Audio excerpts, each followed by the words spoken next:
ఈ వాక్యం చదివేటప్పుడు నాకు ఒక అమ్మాయి గుర్తొచ్చింది. ఆ అమ్మాయి పేరు రిబ్కా. ఎవరు చెప్పండి, గట్టిగా చెప్పండి. ఆ అమ్మాయి పేరు రిబ్కా, కన్యక. నీళ్లు తెచ్చుకునేదానికి బావికి వెళ్ళింది. అక్కడ ఒక పెద్ద ఆయన మాట్లాడాడు కొన్ని సంగతులు మాట్లాడాడు. నువ్వు ఎవరు కూతురువి, ఎవరమ్మాయివి, ఇంటి పేరేంటి, అది ఇది మాట్లాడాడు. ఈ అమ్మాయి కూడా అక్కడ కొంచెం పరిచయం చేసింది. ఆ నీళ్లు పోయడం, ఒంట్లకి నీళ్లు పోయడం అంతా చేసింది. తర్వాత మా ఇంటికి రాయి గారు అని పిలిచింది పెద్ద ఆయన్ని. సరేనా అమ్మ అన్నాడు.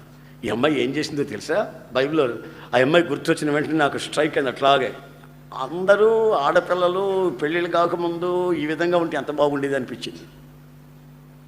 ఆ అమ్మాయి పరిగెత్తుకుంటూ వెళ్తుంది. మాయ్ పాప చిన్నదానా ఆగు, నేను కూడా వస్తున్నాను కదా, రమ్మన్నావు కదా మా ఇంటి దాకా వస్తున్నాను కదా, కలరిస్తారని మీరు ఆగండి, కొంచెం మళ్ళీ వచ్చి చెప్తాను నీకు, నేను రమ్మన్నానులే. మా ఇంట్లో అడగొద్దు, నేను నువ్వు వచ్చేస్తే ఎట్లా, తీసుకొని డైరెక్ట్గా తీసుకొని వచ్చేసే దండం పెట్టు అంటే ఎట్లా? వాళ్ళ తల్లిదండ్రులు నోరు తెచ్చుకొని చూస్తారు, ఈ పనికి మాలింది ఎవర్రా అమ్మా, ఈడెవడు దండం పెట్టు ఏంటి, ఈయన మా నాయన, ఈయన మా అమ్మ, దండం పెట్టు అంటే కుదురుతుందా? ఎవడాడు, ఎవరు, ఏం జరిగింది ఏం తెలియదా? ఈ అమ్మాయి మాట్లాడని చెప్పి మాట్లాడి పరిగెత్తుతుంది. ఏమిటి అమ్మాయి పరిగెత్తుతుంది అని అనుకుంటే పోయి వాళ్ళ తల్లికి, వాళ్ళ ఇంట్లో వాళ్ళకి, అక్కడ బావి దగ్గర మాట్లాడుకున్న సంగతులు అన్నీ చెప్పింది, వివరంగా అన్నీ చెప్పింది. ఒకసారి ఆలోచించండి, బావి దగ్గర మాట్లాడుకున్నారో, లేకుంటే కాలేజీలో మాట్లాడుకున్నారో, లేకుంటే బస్ స్టాపింగ్లో మాట్లాడుకున్నారో, ఎక్కడ మాట్లాడుకున్నారో మనకు తెలియదు. మరి మొత్తం మీద మాట్లాడుకోవడం జరిగింది. ఒకరినొకరు నచ్చారు, మెచ్చారు, బాగానే ఉంది. ఇంకంతేనా? పరిగెత్తుకుంటూ వెళ్ళి ముందు ఫస్ట్ తల్లి కుటుంబంలో వాళ్ళ అన్న వాళ్ళకంతా చెప్పుకుంది. పోయి ఇది జరిగింది పలానా బావి దగ్గర, ఇది జరిగింది.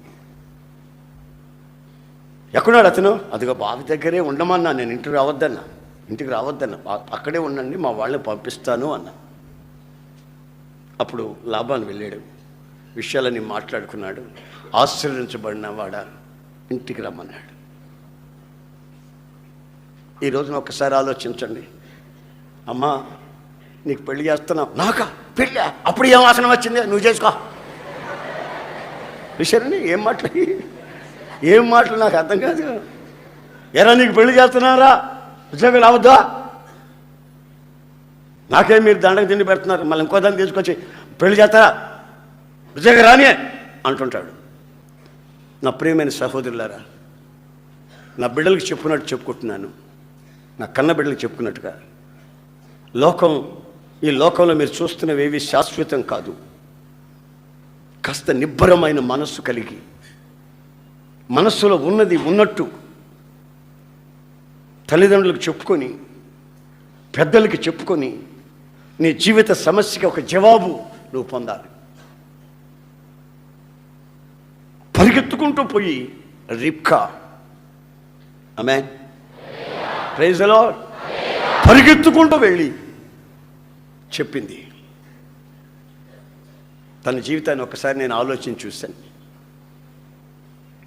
చాలామంది భక్తులకి పాత నిబంధన గ్రంథంలో చూస్తే ఆ పోరు ఎక్కువ ఉన్నింది. ఏది? ఇంకొక పోరు, ఆ పోరు ఎక్కువ ఉన్నింది ఇండ్లలో. కానీ రిబ్కాకు మాత్రమే ఆ ఇంట్లో మరొక మనిషి పోరు మాత్రం లేకుండా శాంతి సమాధానాలతో బ్రతికింది. కారణం ఏంటంటే అక్కడ బావి దగ్గర మాట్లాడుకున్న మాటలు ఇంటికి వచ్చి చెప్పింది, ఇది జరిగింది. మీరేమంటారు నాకు తెలియదు, మీరు పోయి సంప్రదించండి, దట్స్ ఆల్. నువ్వు చెప్పొద్దు, నేను కూడా చెప్పను, ఇట్లాగే జరుగుతుంటామంటే కుదరదు. తర్వాత జీవితం అదో పాతాళానికి వెళ్ళిపోద్ది. నిండు నూరేళ్ల జీవితాలు శాపంగా మార్చుకోకూడదని దేవుని వాత్సల్యాన్ని బట్టి మిమ్మల్ని బ్రతిలాడుకుంటున్నాను.